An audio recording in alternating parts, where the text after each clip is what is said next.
Hey, tribe of names. Do you like to talk about guitars? Boy, I really like to talk about guitars, but today we're going to talk about guitar effects, more specifically the Line 6 Helix, which has been my effect unit of choice for the last 4 years. I've got 10-ish cool tips and tricks that will help you get familiar with the Helix if you're new to it. Maybe there'll be something new for you if you've been using it for a while. Some of these came as an enormous surprise to me, I will tell you.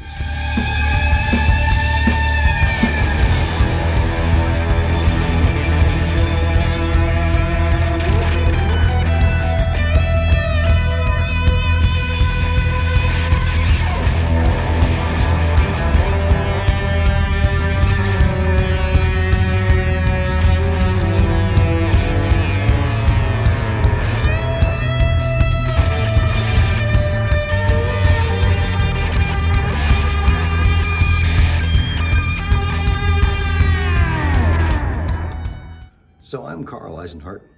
I'm the guitar player in Tribe of Names. These are some of the jobs that I've had since 1993 or so. And on this channel, we like to give out tips and tricks for any aspiring songwriters and musicians, and even help out some experienced songwriters and musicians. So stick around and subscribe. That's always a good time. If you've worked with digital processors before, then you know that there are always a lot of sort of hidden surprises in there.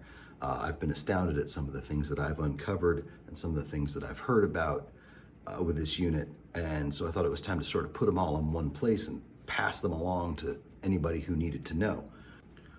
Number one, first thing you must do, go onto Facebook and join up with the Line 6 Helix family users group. It is an unbelievable source of knowledge about this product. There are people from Line 6 that are on there. There's a guy named Jason who does fantastic videos about the Helix. Everybody on there is super nice. I've learned a ton from them, so I couldn't start this off remotely without saying go there, ask questions there, have fun there. There's a lot to learn.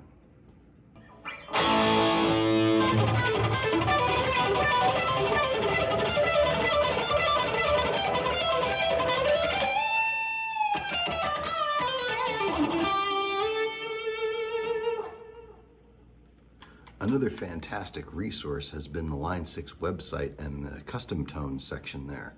I recommend going there and downloading a few sounds that sound interesting to you.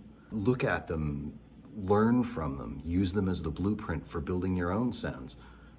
Don't try to invent the wheel, borrow somebody else's wheel and fit it to your purposes. That sound that you just heard is one of the first ones that I grabbed from Custom Tone 4 years ago. It's just called Crunch. It's a very valuable resource. Definitely check that out.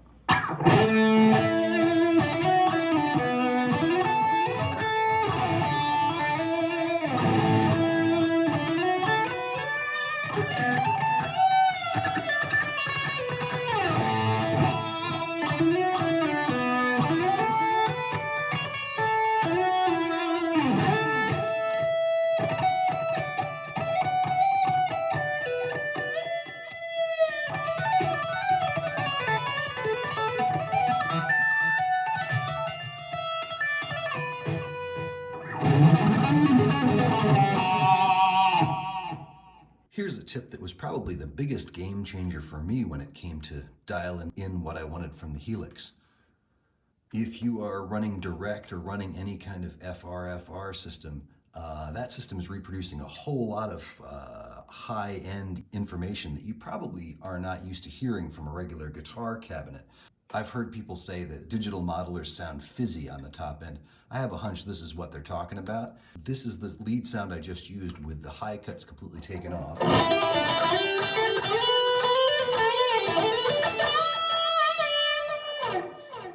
It sounds fine, but there's a lot of crispness to it that can be kind of harsh sounding. So early on in my Helix use, I was running my high cuts down around 8 or 9K, just to take the very top end of it off.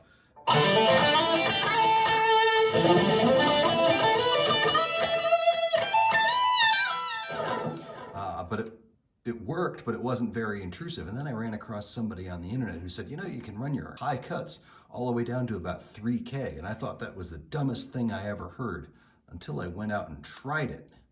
This is the exact same sound. All I'm doing is I'm running the high cut down. Now, my typical number is about 3.4K.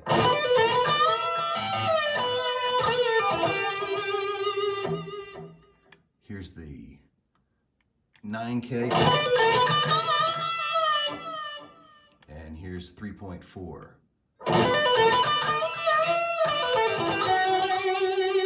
It just rounds off the top end of the sound so much, and it still cuts through fine, but it just adds a punch to it that I really, really enjoy.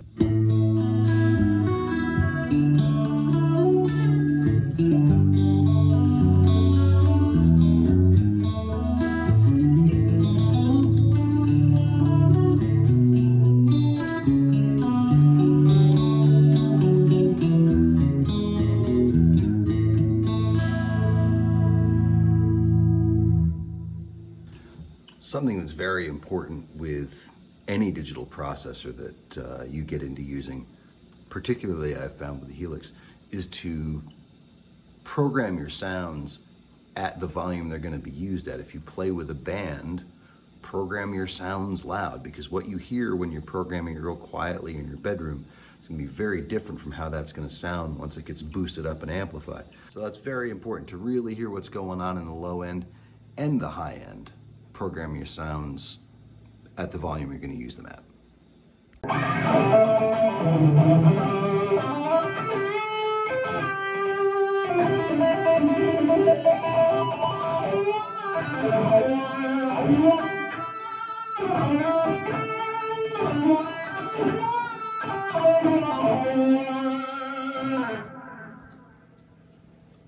Okay, here's one that made me super happy. Back in the day, I had a Morley Bad Horsey wah, and I loved the fact that I could just step on it and it would work, and I could take my foot off of it and it would stop working, rather than using the toe switch. I got very used to it. I don't use wah a whole lot, but when I do, that's how I prefer to have it work. So finally, I happened to run across this little nugget of information. With the wah on the Helix, you can set it up to work that way. All you have to do is select your wah block and hit the 3 lines, or the 3 lines thing. Down here it says bypass assign. Hit that baby. And then you can assign the switch to expression pedal 2 or expression pedal 1, whichever one you want it to be. And then where it says position, when I move that expression pedal past 5%, it automatically turns the wah on. And when I turn it back down, it automatically turns the wah back up. And this, the 130 milliseconds, is how long it'll wait before it shuts off. The next tip is a relatively recent experiment of mine. When I got the Helix, I was very excited by all the models and all the cool sounds you could get. Every song has its own sound, and I made sure I never repeated a model, and I used every different thing, and that was great. Massively time consuming, and had to spend time and kind of learn how all the different effects interacted and things like that. When I joined Tribe of Names, I had a couple of different presets that I had cooked up, and the one that seemed to catch Tom, Scott, and Simon's ear was one particular preset that I had built, I think, for White Nile. I decided to make that sort of a signature sound for myself. And so all of the Tribe of Names sounds are now based on that rig. Here's what that does for me. It saves me a massive amount of time in getting the sound dialed in. It's more akin to using an amp and a cabinet and then just adding stomp boxes in front of it and processing after it. I don't have to worry about preamp settings or anything like that. I know what they're gonna be within reason. Sure, there's some tweaking that goes on here and there, but I know what the amp and cabinet block are gonna look like for the most part. And then I can just add effects to make that into what I want. It gives my guitar sort of a signature sound throughout the album.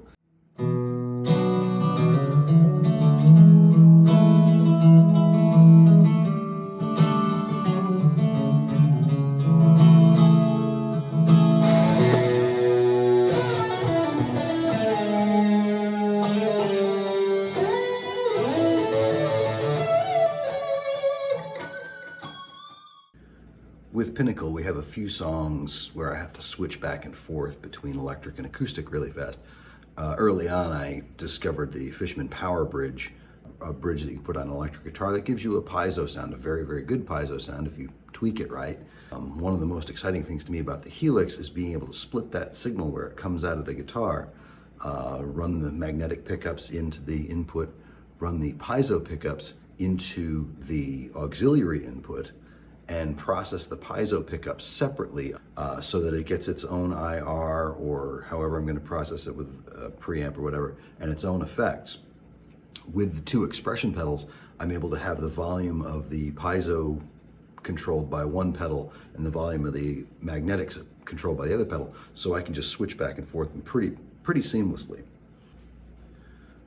On a similar note, with my acoustic group, I use a Roland GR33 guitar synthesizer. For a long time, I was sending that out separately to the mixer, so I had a line for my Helix and a line for the Roland, and that was fine. The problem was, though, I wasn't always hearing exactly what we do sound from the stage, because we're just playing in restaurant bars and stuff. So I wasn't hearing what was coming out of the mains, I was hearing what was coming out of the monitors, and sometimes the mix between the guitar synth and the guitar were slightly different. Here's what I did. I set up on my regular acoustic presets that I use, I set up an auxiliary return, and now the guitar synth goes out just through a 2-foot patch cable into the auxiliary return of the Helix floor after the volume control I have for my acoustic guitar.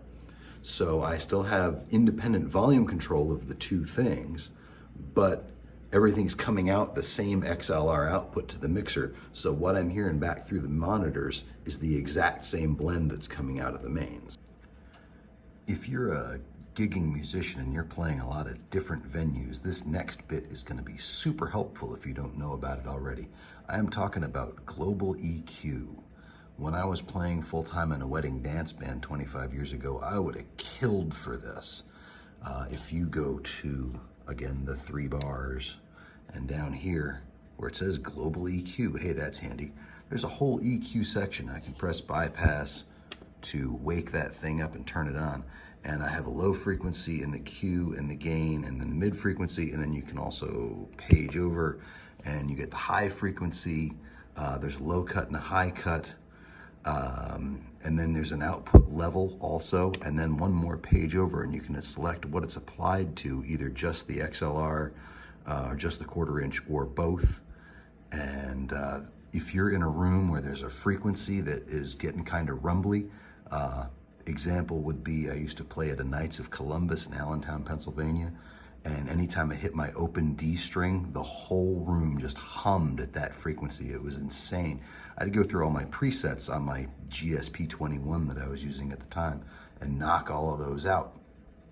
Now I can just go through and find that frequency on this EQ and just notch that one frequency out, and then when the gig's over, just remember to turn that EQ and all my sounds are back to where I want them. So super helpful thing for anytime you're playing in different venues night after night and you're trying to tune your rig in to that particular room. Another feature of the Helix that has been a massive help to me has been the input gate. I'm not usually somebody who likes to have a lot of noise gates on the guitar. I want to keep it as free as possible, but this is a nice little feature to sort of tweak the amount of background noise you're going to get. If you go over to the little input block there where it has a guitar, you'll notice down here it says input gate, and you can turn that input gate on and pick your threshold and delay. It just takes out that little bit of background noise. It's pretty much invisible depending on how you set it up. Okay, and now for one last super bonus tip. This is for the guitarists out there who are just getting into their first band. This is something that it takes some guitar players a long time to learn, and I'm gonna give it to you right now. Everybody loves the sound of a high gain amp cranked up with the mids taken out of it.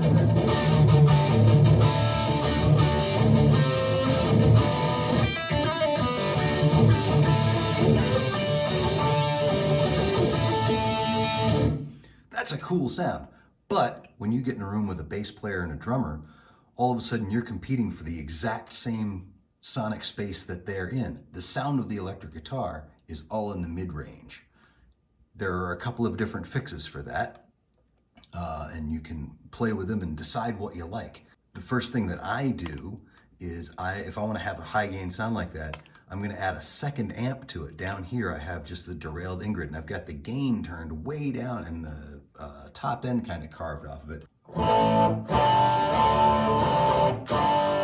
That doesn't sound like much, but when I add it to the angle meteor model that I was just using,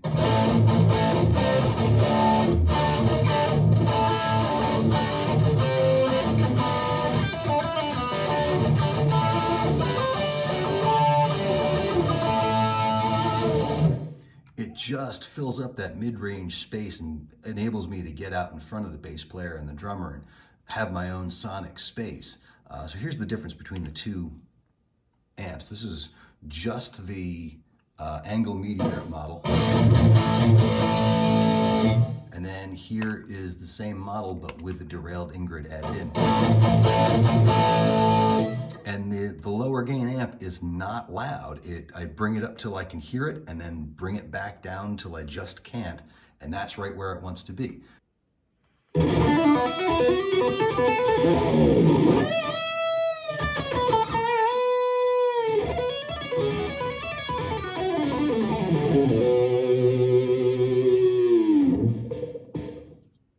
So there you have it. There's 10 quick tips for the use of the Line 6 Helix. I hope you've enjoyed our little trip through what this thing is capable of. I've been using it for 4 years, and I'm pretty sure I'm just scratching the surface of what it can actually do. If you have cool tips, let me know down below. I'm always looking to learn new stuff. Until next time, I'm Carl. Please subscribe and hit the little notification bell so you know when more wicked cool videos come up. And we'll see you next time.